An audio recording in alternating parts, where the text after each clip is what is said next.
My name is Lena Maxwell, and I'm 32 years old. I spent months saving for my dad's birthday gift, carefully selecting the watch he'd been eyeing. When he tore open the wrapping paper and saw the box, his face twisted into a sneer. "Only $200, he scoffed, barely glancing at it before setting it aside. Nobody knew that while he complained about my modest gift, I had silently covered over $5,600 in monthly expenses for my mother's care. For years, my family had taken everything I had to give. Until that night changed everything. Before I tell you this story of betrayal and redemption, let me know where you're watching from in the comments below. Hit that like button and subscribe if you've ever had to choose between your own well-being and supporting family who takes you for granted. I grew up in a modest brick house in Boston's suburbs. We weren't wealthy, but my parents Warren and Alice Maxwell made sure we never wanted for anything essential. My sister Audrey is 4 years younger than me and growing up. She was always the princess of the family. I was the responsible one, the achiever, the one who made sensible choices while Audrey was allowed to float through life on charm and promises. Everything changed 8 years ago when Mom was diagnosed with an autoimmune condition that gradually stole her energy, her independence, and eventually her ability to work. She had been an elementary school teacher, beloved by generations of students. Dad worked as a sales manager at a furniture store, making decent money but nothing extraordinary. When Mom got sick, the medical bills started piling up despite insurance. At first, Dad stepped up. He took her to appointments, managed her medications, and seemed determined to be the rock she needed. But as months turned into years, I watched him slowly detach emotionally from the situation. He started staying later at work, taking weekend fishing trips, and gradually shifting responsibility to anyone else who would take it. That person became me. I had graduated from college with a finance degree and landed a job as a junior financial analyst at Carson Investment Group. It wasn't glamorous, but I was good with numbers and worked my way up steadily. When Mom's condition worsened about 6 years ago, I started helping with small expenses. A prescription here, a grocery delivery there. Dad never explicitly asked, but he'd mention they were running short until payday, and I'd offer to help. Just until things stabilize, he would say. But things never stabilized. By the time I was 28, I had been promoted twice and was making decent money. That's when I made what I now recognize was a critical mistake. My apartment lease was ending, and Mom needed more consistent care. Dad complained constantly about their mortgage payment, so I found a 3-bedroom apartment closer to my office and invited them to move in. The idea was that they'd contribute what they could to rent and utilities, and I'd cover the rest while also being available to help Mom. Audrey was between jobs at the time. A perpetual state for her, so she moved in too. "Just until I find something permanent," she promised. That was 4 years ago. My friend Jasmine warned me from the beginning. "Lena, you're setting yourself up to be taken advantage of," she said over coffee shortly after my family moved in. "You need clear boundaries about money and responsibilities." I waved away her concerns. "They're family. We take care of each other." "Taking care of each other is one thing," Jasmine replied, stirring her latte. "Being the only one giving while everyone else takes is something else entirely." I should have listened. Within 6 months, I was covering not just the larger share of rent, but all the utilities, groceries, and Mom's increasing medical expenses. Dad contributed sporadically, always with complaints about how tight money was at the store. Audrey bounced between retail jobs, never lasting more than a few months before quitting because of toxic work environments or unsustainable schedules. Meanwhile, my own dreams gathered dust. I had wanted to get my MBA, but evening classes weren't compatible with being Mom's evening caregiver. I had a travel fund that slowly drained as unexpected family expenses arose month after month. The trip to Japan I'd planned since college? That money went to a new specialized bed for Mom when her joint pain worsened. I didn't resent helping my mother, I loved her, and seeing her struggle broke my heart. What began to gnaw at me was how Dad and Audrey seemed to take my contributions for granted while continuing their own lives largely unchanged. Dad still went on fishing weekends with his buddies. Audrey still bought new clothes and went out with friends regularly. Meanwhile, I worked, came home to help Mom, managed the household finances, and fell into bed exhausted each night. There were moments when I almost spoke up. Like when Dad came home with an expensive new fishing rod, but claimed he couldn't help with that month's electric bill. Or when Audrey showed off designer boots while borrowing money from me for her phone bill. But each time, I swallowed my frustration, telling myself that family sticks together through hard times. The apartment that should have been my sanctuary became a space where I felt increasingly like an outsider. My bedroom was my only private retreat, and even that sanctuary was frequently invaded with knocks on the door and requests for help or money. What my family didn't know, what nobody knew except my financial advisor, was that I had set up automatic payments from my secondary savings account to cover Mom's recurring medical expenses. Every month, $5,600 went out automatically to cover her medications, treatments, special dietary needs, and the part-time aide who came when I was at work. That account had once held my down payment for a house of my own someday. Now, it was dwindling month by month. But I couldn't bring myself to stop the payments. Mom needed that care, and nobody else was stepping up. My daily routine had become a carefully choreographed dance of responsibilities. I woke at 5:30 each morning to help Mom with her morning medications before getting myself ready for work. I'd prepare breakfast for everyone, though Dad and Audrey rarely appeared before I left. My commute to Carson Investment Group took 30 minutes on good days, and I was usually at my desk by 7:45, answering emails and preparing for the day before official hours began at 8:30. During lunch breaks, I often made calls to Mom's doctors, insurance companies, or the home health aid agency. My colleagues thought I was dedicated to my job when they saw me eating at my desk. But in reality, I was just trying to keep my family's medical logistics from collapsing. I'd return home by 6:30 most evenings to relieve the aide, prepare dinner, and help Mom with her evening routine.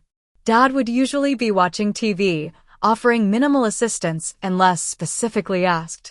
Audrey might or might not be home, depending on whether she had plans with friends. The financial drain had become increasingly severe. The $5,600 in monthly auto payments covered Mom's specialized care, but it didn't include the everyday expenses that had somehow become my responsibility. The rent on our 3-bedroom apartment was $2,800, of which Dad inconsistently contributed $800 when business was good. Utilities averaged another $400 monthly. Groceries for 4 adults, including Mom's special dietary needs, ran about $1.200 per month. Add an internet, streaming services, cell phone family plan, which I had somehow ended up paying for everyone, and various household needs, and I was spending well over $10,000 monthly, with minimal contribution from Dad or Audrey. My financial advisor, Brian Thompson, had become increasingly concerned during our quarterly meetings. "Lena, this isn't sustainable," he said during our last session, pointing to the graphs on his tablet. "Your emergency fund is nearly depleted. Your retirement contributions have been stagnant for 2 years, and at this rate, you'll have to start taking on debt within 6 months. What am I supposed to do?" I asked, the weight of responsibility pressing down on me. Mom needs her treatments, and Dad says the furniture business is struggling. Audrey keeps saying she's about to get a great job opportunity, but it's always just around the corner.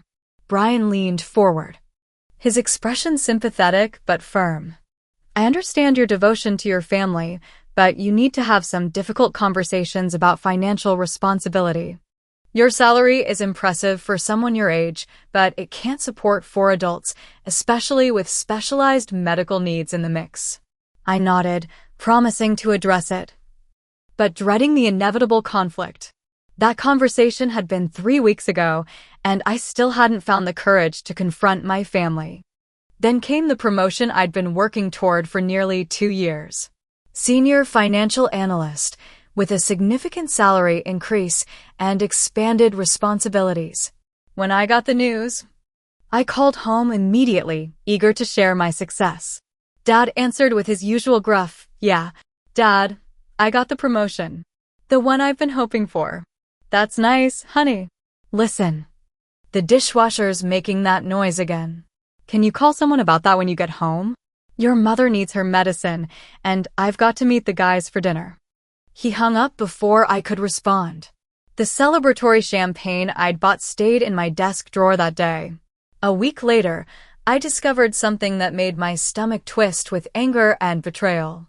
While paying bills online, I noticed an unfamiliar charge on Dad's credit card statement, which I managed because he claimed to be no good with online banking. It was a $900 payment to a high-end golf club in the suburbs. When questioned, he shrugged it off. "Got to network for business, princess. Those furniture sales don't happen by themselves." The same week, I overheard Audrey on the phone with a friend, laughing about how she'd turned down a receptionist job because it was beneath her qualifications. When she saw me listening, she quickly ended the call and announced she was still weighing her options. The final straw came when I found medication bottles in Mom's bathroom cabinet that weren't being refilled properly. When I asked her about it, her eyes filled with tears. "I didn't want to ask for more money," she whispered. "You already do so much, Lena. Warren said we need to cut expenses wherever possible." That night, I lay awake staring at my ceiling, the full extent of the financial and emotional burden finally impossible to ignore. My backup account, once healthy with over $60,000, had dwindled to less than $15,000. At the current rate, it would be completely depleted before the end of the year. My primary savings wasn't in much better shape. Something had to change. But I had no idea how to begin addressing years of financial imbalance without seeming cruel or selfish. Little did I know, fate was about to force my hand in the most painful way possible. Dad's 58th birthday arrived on a crisp Saturday in October. Despite my growing resentment about our financial situation, I wanted to make it special. After all, he was still my father. And some childish part of me still craved his approval and appreciation. I had noticed him admiring a particular watch in a store window months earlier. A sleek Seiko with a blue face that reminded him of one his father had worn. It wasn't luxury brand expensive, but at $200, it wasn't cheap either. I had set aside a little money each week to afford it without dipping into my dwindling savings. For the celebration, Dad had requested dinner at Sullivan's Steakhouse, one of the most expensive restaurants in the city. I made reservations and, knowing I would ultimately be paying, set aside $400 for the meal. Mom had been having a good week health-wise, so she felt up to joining us for the evening out, a rare treat. I spent extra time getting ready, wearing a new blue dress I'd bought for the occasion and helping Mom look her best too. She seemed excited to be going out, carefully applying makeup at her vanity with slightly shaky hands. "You look beautiful, Mom," I told her, adjusting her necklace. "So do you, sweetheart," she replied, patting my hand. "I'm so proud of the woman you've become. At least someone in the family appreciated me." We arrived at Sullivan's at 7. Dad and Audrey were already there, having come separately because Dad had errands to run earlier. They were seated at a large table, cocktails already in hand. "There they are," Dad called too loudly when he spotted us. His cheeks were flushed, suggesting the cocktail in front of him wasn't his first. The birthday boy was getting thirsty waiting. I helped Mom into her seat while Audrey barely looked up from her phone. The waiter approached immediately. "Would you ladies like to start with drinks? These two have already begun celebrating." Dad laughed. "Put it all on one check. My successful daughter is treating tonight." He winked at me. "Right, Lena?" I forced a smile. "Of course. It's a special occasion." The evening proceeded as so many family gatherings did, with Dad dominating the conversation, Audrey alternating between sullen silence and animated stories about her social life, and Mom quietly observing. I tried to keep things positive, asking Dad about his birthday wishes and plans for the coming year. After we ordered our entrees, I presented him with the carefully wrapped watch box. "Happy birthday, Dad," I said, feeling a flutter of anticipation. Would this be the moment he finally acknowledged my efforts? Would he see the thoughtfulness behind the gift?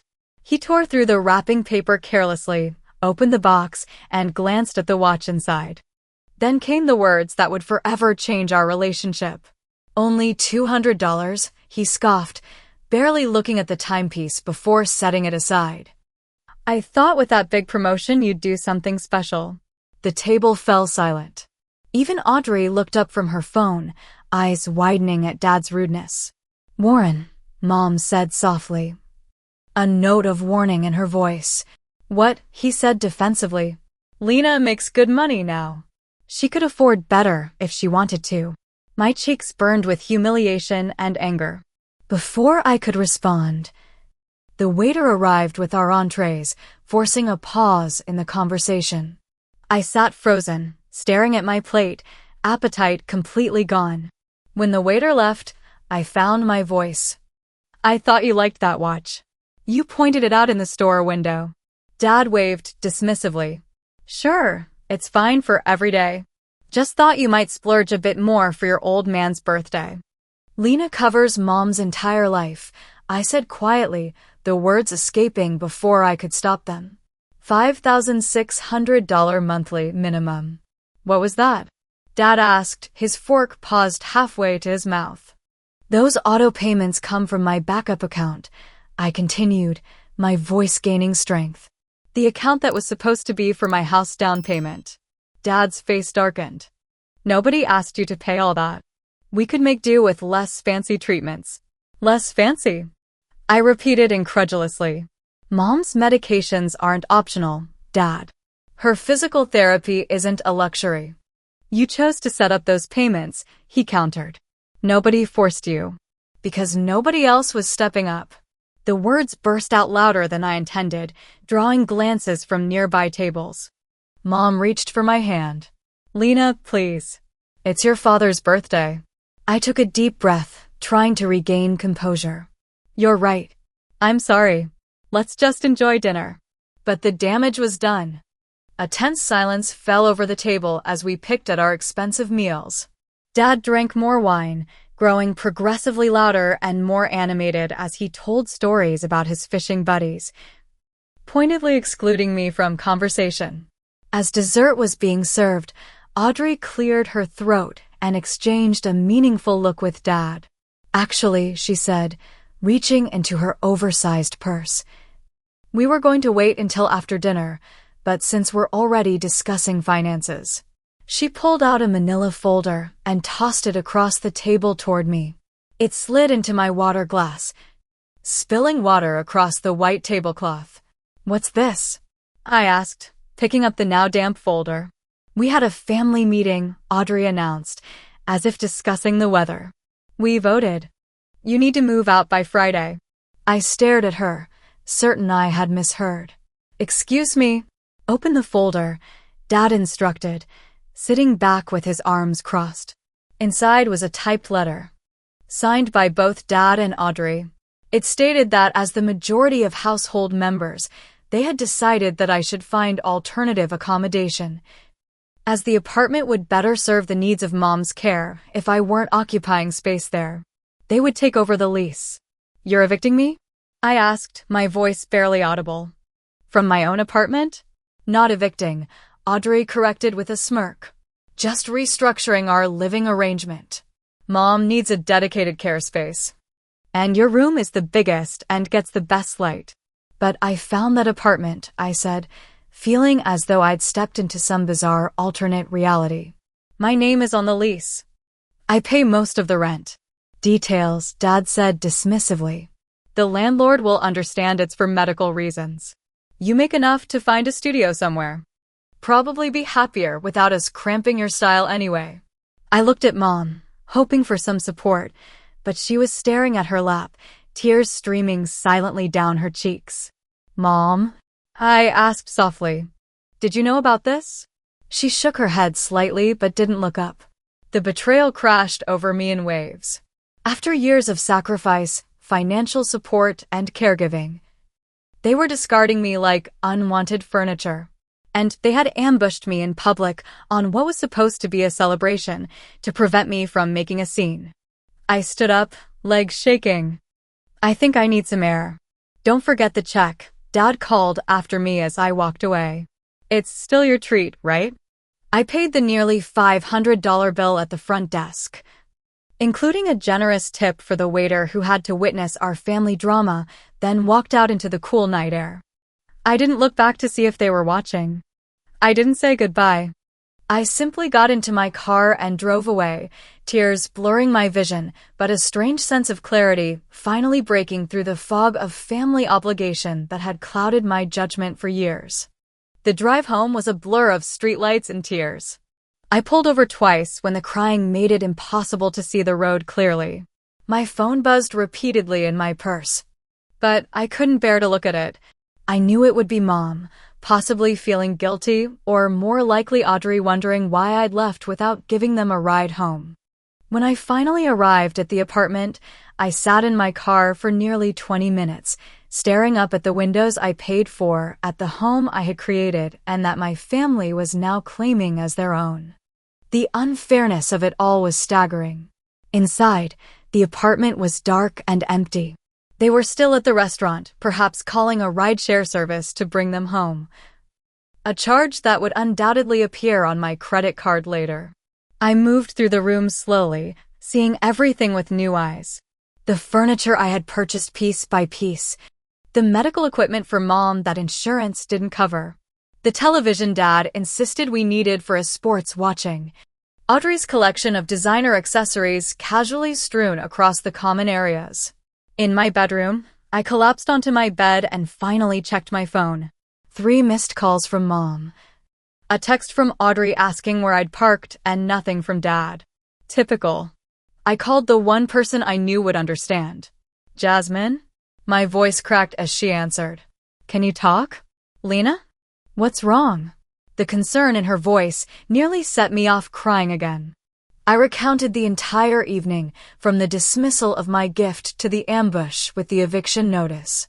As I spoke, saying it all out loud for the first time, the magnitude of their betrayal became even clearer. Those ungrateful, manipulative parasites, Jasmine said when I finished. I'm so sorry, Lena, but maybe this is the wake-up call you needed. What do you mean? Honey, you've been supporting them for years while they take you for granted. They don't respect you. They see you as an ATM with legs. And now they want to kick you out of your own apartment? The one where your name is on the lease? Where you pay the majority of the bills. They said it's for Mom's care. Bullshit, Jasmine interrupted. If they cared about your mom's well-being, they'd be helping financially instead of letting you drain your accounts. This is about control and entitlement. Deep down, I knew she was right.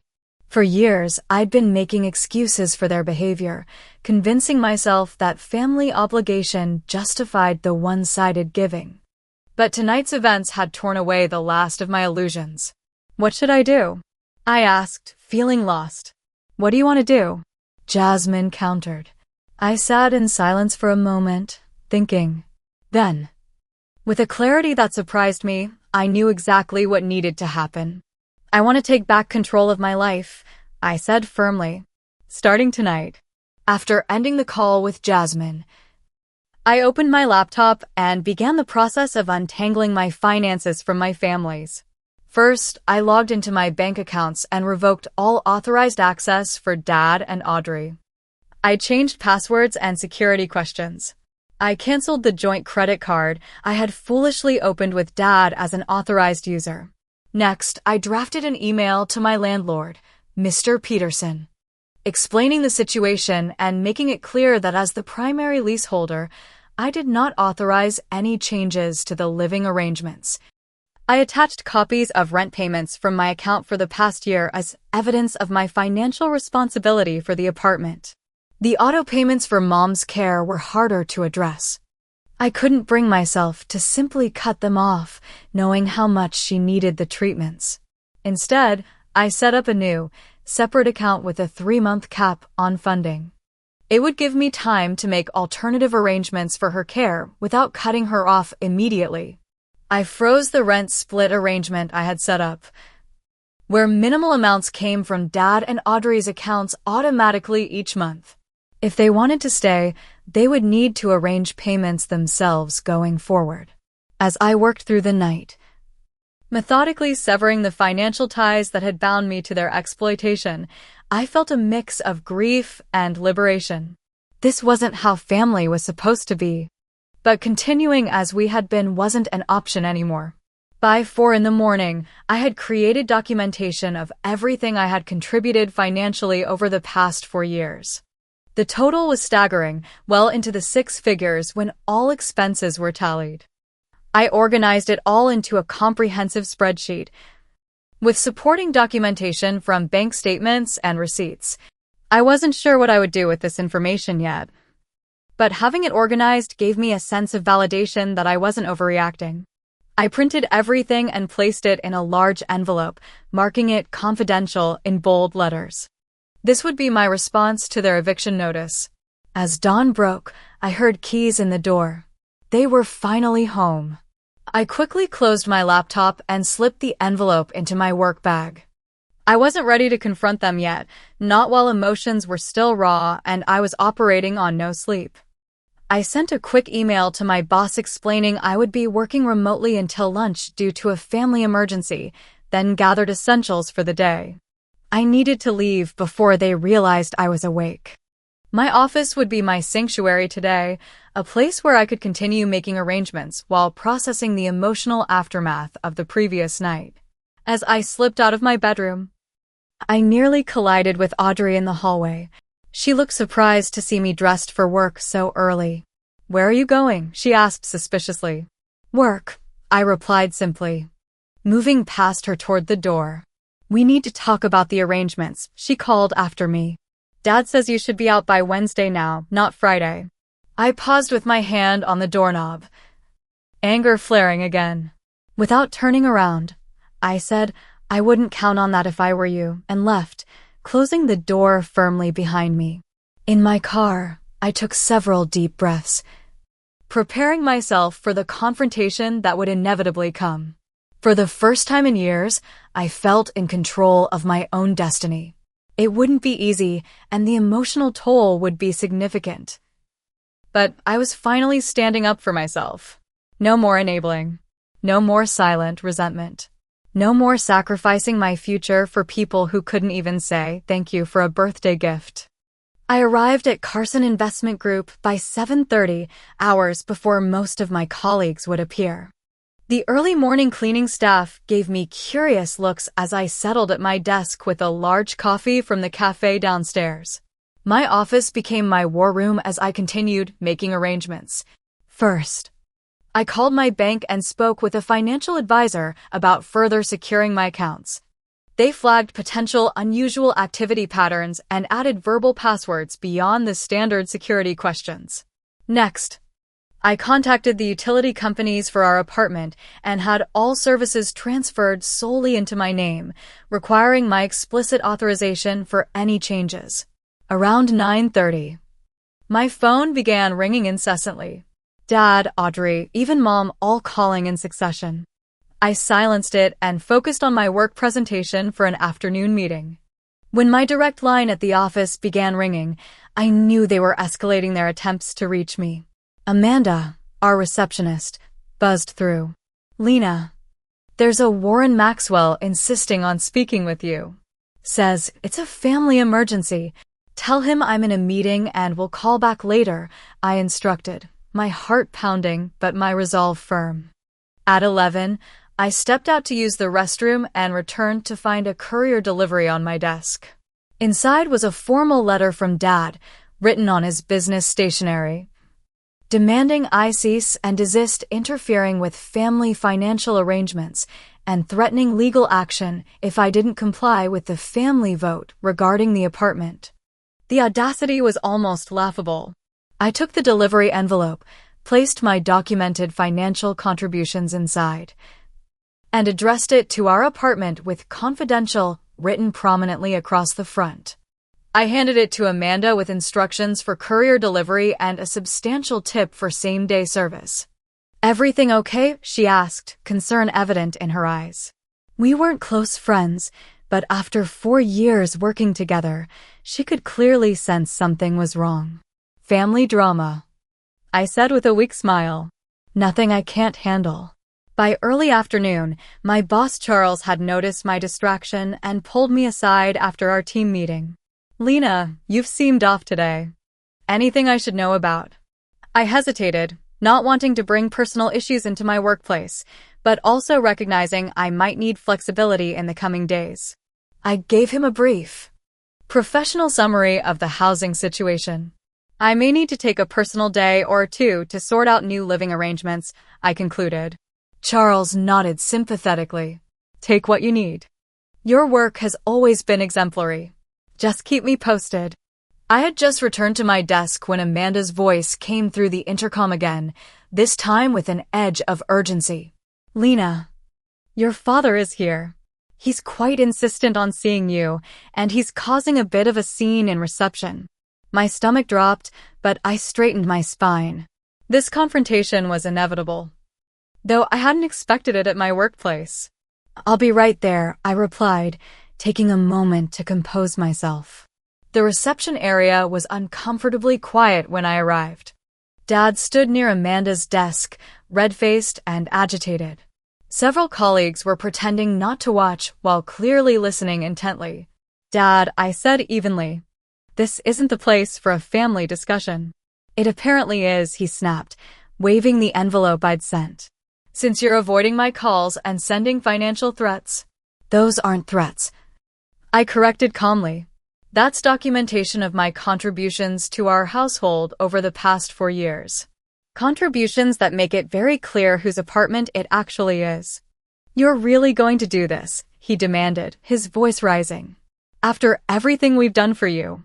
Something inside me snapped. Years of suppressed frustration came pouring out. "What exactly have you done for me, Dad?" "I pay the majority of our rent. I cover all of Mom's medical expenses. I buy the groceries. I manage the household. Meanwhile, you go fishing, play golf at clubs that charge $900 membership fees, and have the audacity to complain about a $200 birthday gift." His eyes widened at the mention of the golf club. "You had no right to snoop through my personal expenses. I manage your online banking because you claimed you couldn't figure it out. I see every transaction. Just like I've seen the money you've been transferring to a separate account I'm not supposed to know about." This revelation caused audible murmurs among my eavesdropping colleagues. Dad's face paled slightly. "That's for emergencies," he stammered. "Really? Because it looks a lot like you've been building a nest egg while letting me drain mine." "Did Audrey know about that when you two decided to vote me out of my own apartment?" Dad's expression confirmed my suspicion. Audrey had been as much in the dark about his hidden savings as I had been until I discovered the transfers. "This isn't just about money," he said, changing tactics. "Your mother needs proper care space.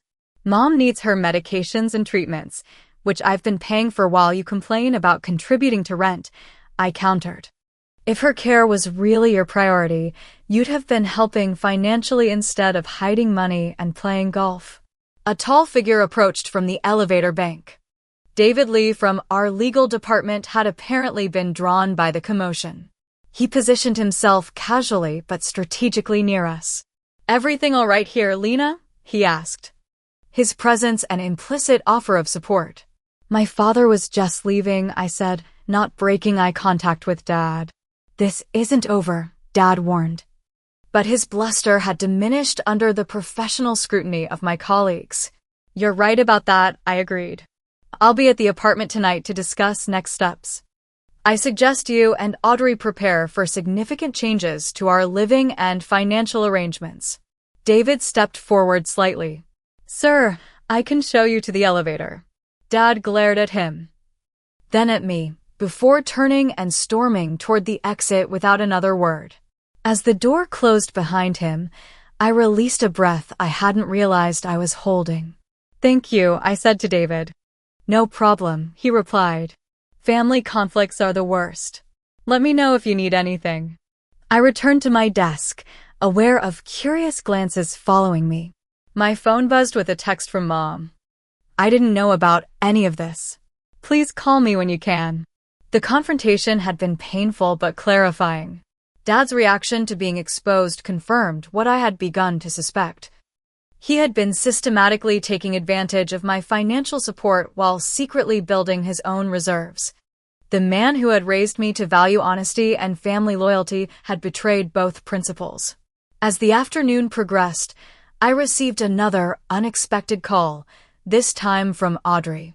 How could you embarrass Dad at your workplace? She demanded without preamble. How could you ambush me with an eviction notice at his birthday dinner? I countered. A pause. Did you know he's been hiding money? She finally asked, her voice smaller. I found out recently, I confirmed. Did you know when you agreed to vote me out? No, she admitted. He said we needed your room for Mom and that you could afford your own place easily with your big salary. And you never questioned why. If money was so tight for household expenses that I had to cover nearly everything, he couldn't just rent a larger apartment for all of us. Another pause. I didn't think about it that way. That's been the problem, Audrey. Nobody thinks about these things except me. Nobody considers where the money comes from for Mom's care, or the rent, or the groceries. It just magically appears because Lena will handle it. So what happens now? She asked, uncertainty replacing her earlier belligerence. Now we all sit down like adults and restructure everything. I'm not abandoning Mom, but I'm not supporting everyone else anymore either.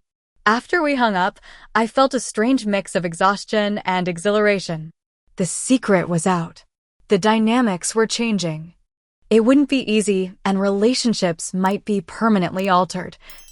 But at least now we were dealing with reality instead of the fiction my family had constructed, where I was simultaneously the family banker and somehow dispensable. My phone buzzed again with a text from Jasmine. How are you holding up? Need reinforcements tonight? I smiled slightly at her offer. I've got this, I texted back. But keep your phone on. Might need moral support after. As I prepared to leave work and face the family confrontation at the apartment, I reminded myself that I was acting from a position of strength and truth. Financial boundaries weren't selfish, they were necessary. And, for the first time in years, I was putting my own oxygen mask on first. The apartment was unnervingly quiet when I arrived home that evening. Mom sat in her adjustable chair in the living room, hands fidgeting nervously in her lap. Dad was pacing by the windows, while Audrey perched on the arm of the sofa, scrolling through her phone with affected nonchalance. We need to talk, I said, setting my bags down and taking a seat at the dining table. All of us. As a family. Dad stopped pacing but remained standing. There's nothing to discuss. You've made your position clear by freezing accounts and embarrassing me at your workplace. Warren. Mom said sharply, a tone I rarely heard from her. Sit down and listen for once. He looked surprised but complied, taking a seat across from me. Audrey reluctantly put her phone away and joined us at the table. First, I began, I want to make something absolutely clear. This apartment is leased in my name. I have confirmed with the landlord that no changes will be made without my consent, and I do not consent to being voted out of my own home. Dad started to protest, but Mom raised a hand to silence him. Second, I continued, I've documented every penny I've contributed to this household over the past 4 years. The total exceeds $250,000. That includes rent, utilities, groceries, and Mom's medical expenses. Audrey's eyes widened. That can't be right. It's all there in the documentation I sent. Feel free to review it. But I assure you my financial records are meticulous. We're family, Dad said, as if that explained everything. We support each other. Yes, we are.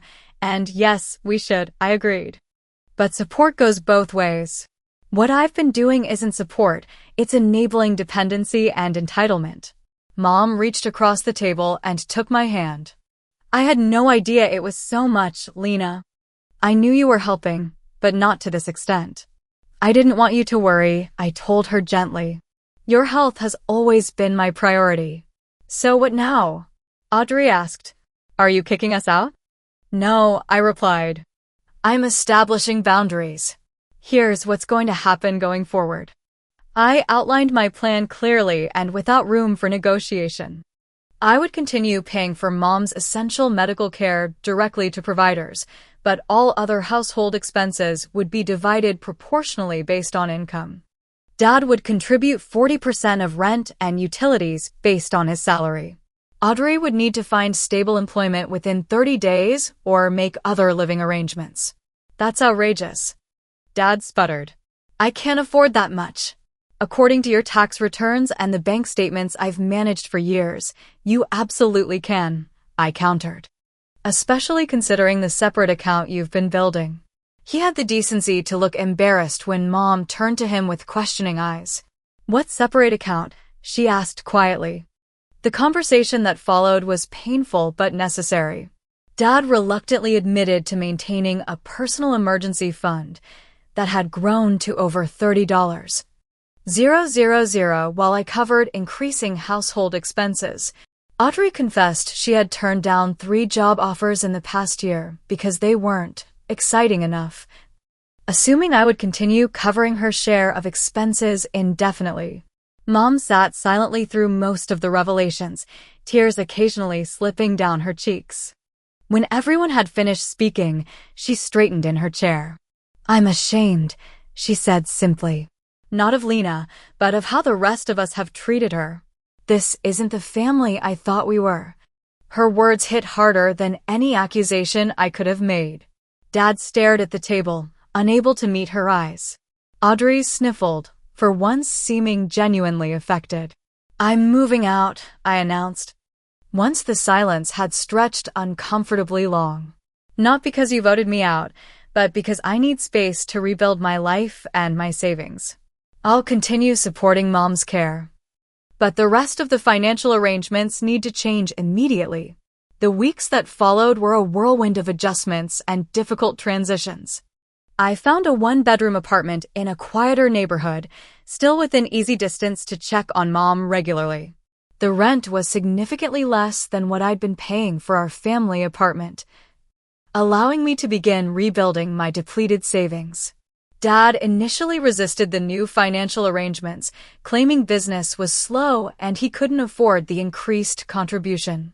But when I produced documentation of his golf club membership and hidden account, he reluctantly agreed to the terms.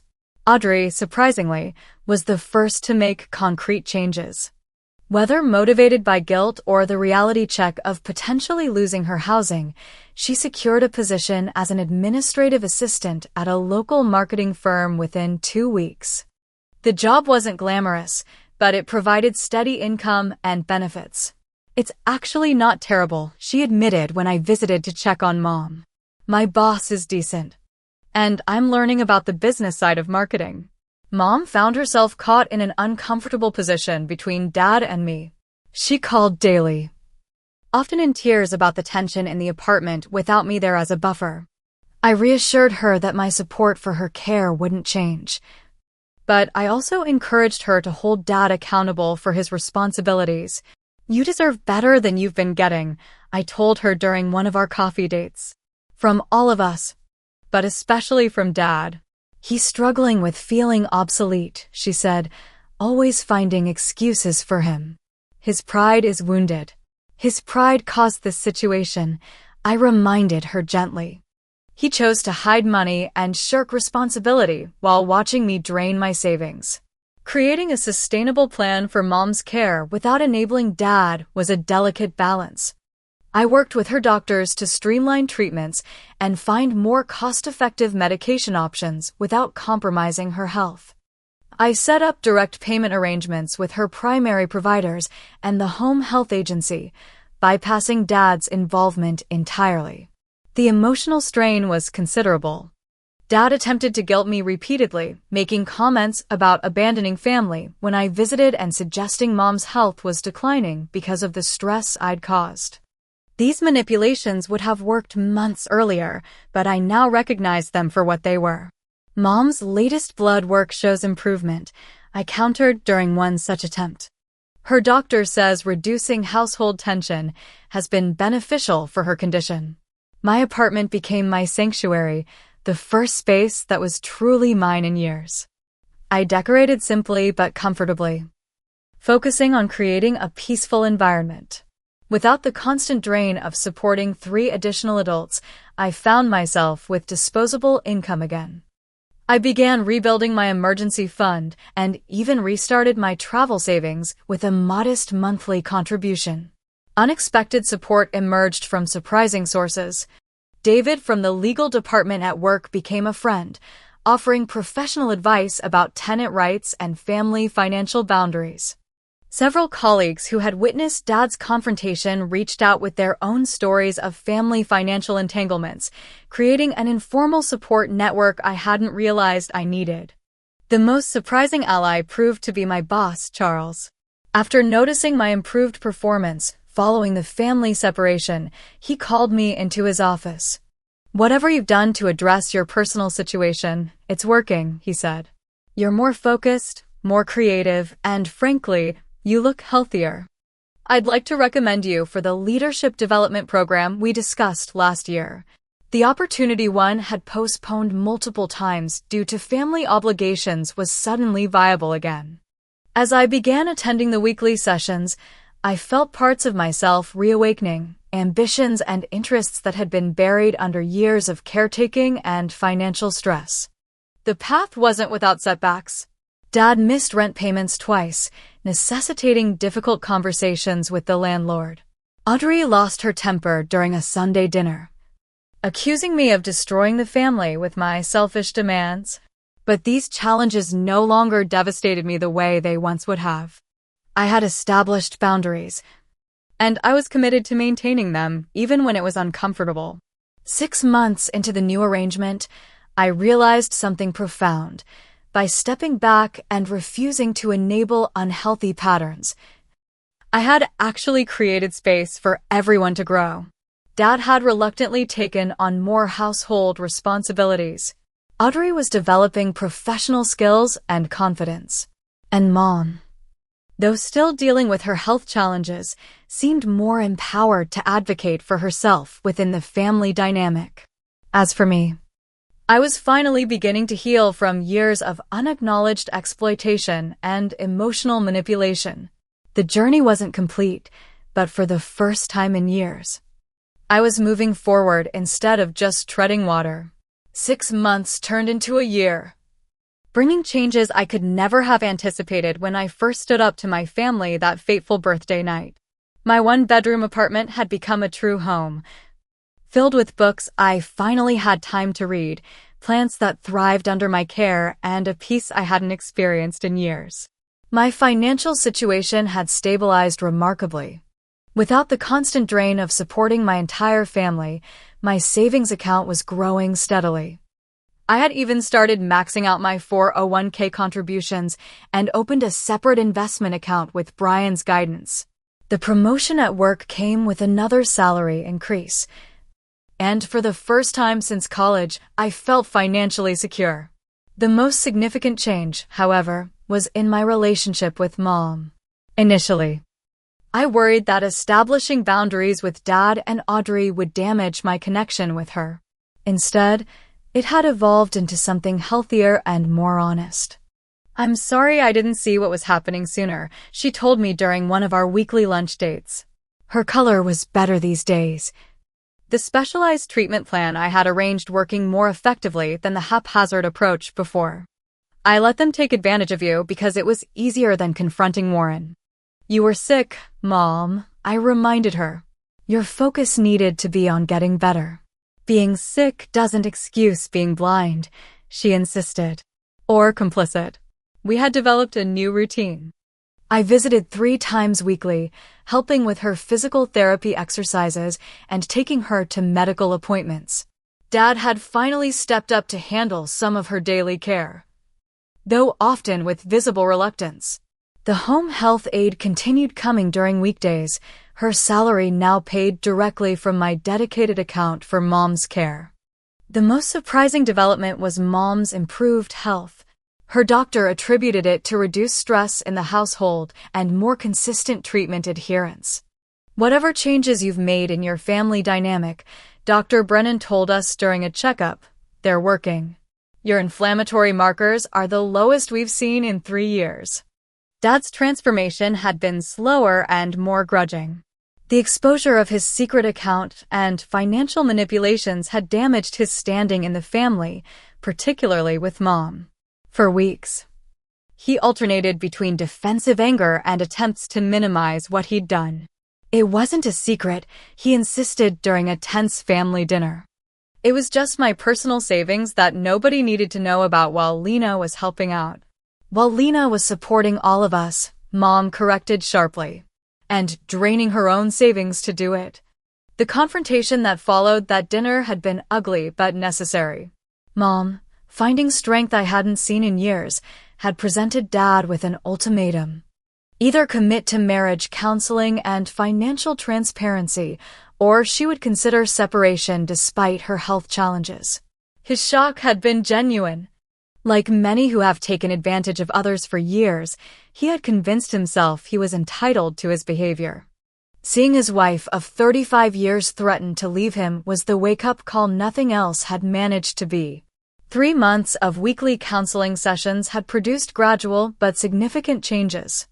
Dad had sold his expensive fishing equipment and golf club membership. He had turned over his secret account to help with household expenses and Mom's care. Most importantly, he had begun acknowledging the years of exploitation without deflection or excuses. I failed you, he said during our first one-on-one lunch, his voice gruff with unaccustomed emotion. Not just as a father, but as a man. I took the easy way out and let you carry burdens that should have been mine. The apology wasn't perfect, and it didn't immediately heal years of hurt. But it was a beginning. We were establishing a new relationship, one based on adult mutual respect rather than exploitation disguised as family obligation. Audrey's transformation had been the most surprising. The job she had taken out of desperation had evolved into a genuine career path. She discovered an aptitude for digital marketing and had been promoted twice within 9 months.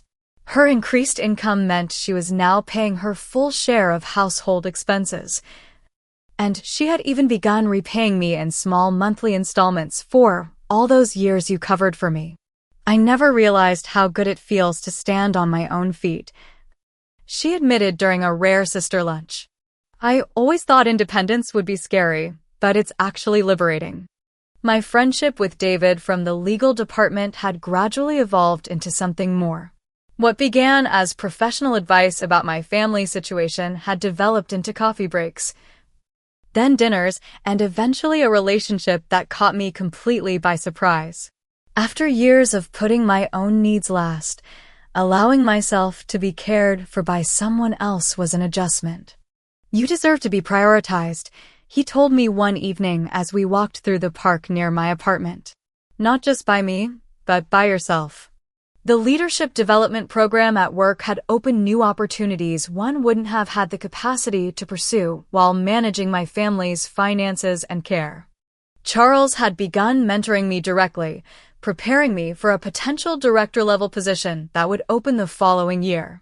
You've always had the analytical skills, he noted during our monthly check-in. But now you have the confidence and assertiveness to lead others effectively. My travel fund, once completely depleted for Mom's medical bed, was growing again.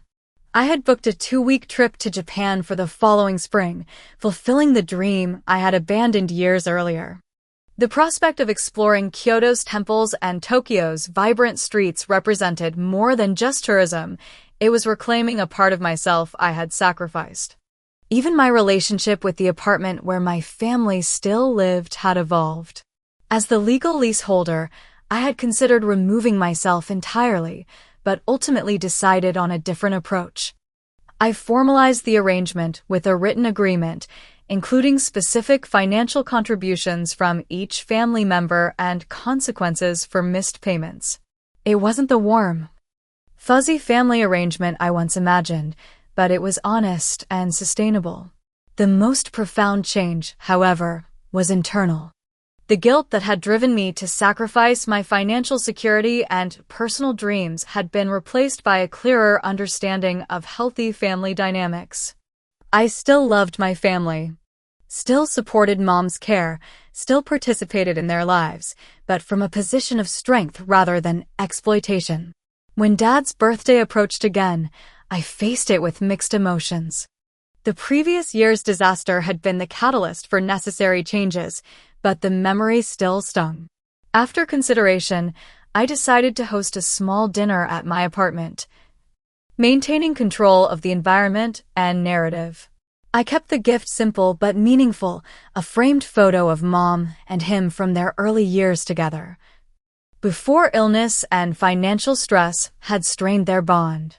When he opened it, tears appeared in his eyes, something I couldn't remember seeing since childhood. "Thank you," he said simply, without comments about the gift's monetary value. As we sat around my dining table, the conversation flowing more easily than it had in years, I reflected on how much had changed. The family that had once taken my support for granted was learning to function as a unit of equals, each contributing according to their abilities and respecting others' boundaries. "I'd like to make a toast," Mom said, raising her glass of sparkling cider. "To Lena, who had the courage to tell the truth when the rest of us were living in comfortable denial. You didn't just change your own life, you changed all of ours for the better." Dad and Audrey raised their glasses in agreement, genuine appreciation in their eyes. The moment wasn't perfect, and our relationships would always bear scars from the past, but it was honest in a way our family hadn't been for years.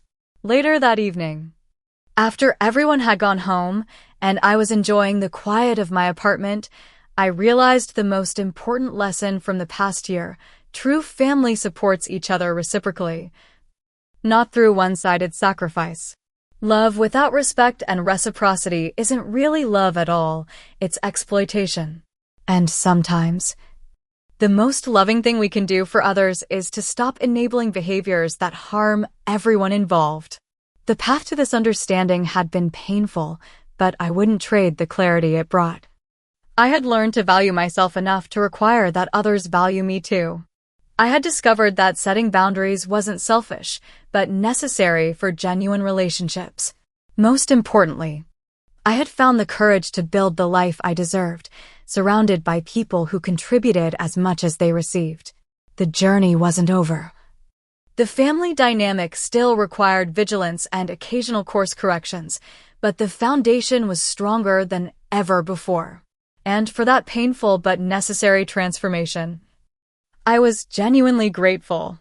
Have you ever had to set difficult boundaries with family members who took your generosity for granted? I'd love to hear your stories in the comments below. If this story resonated with you, please like, subscribe, and share it with someone who might need encouragement to establish healthy financial boundaries in their own relationships. Thank you for joining me on this journey of healing and self-discovery. Remember, sometimes the bravest thing you can do is put yourself first.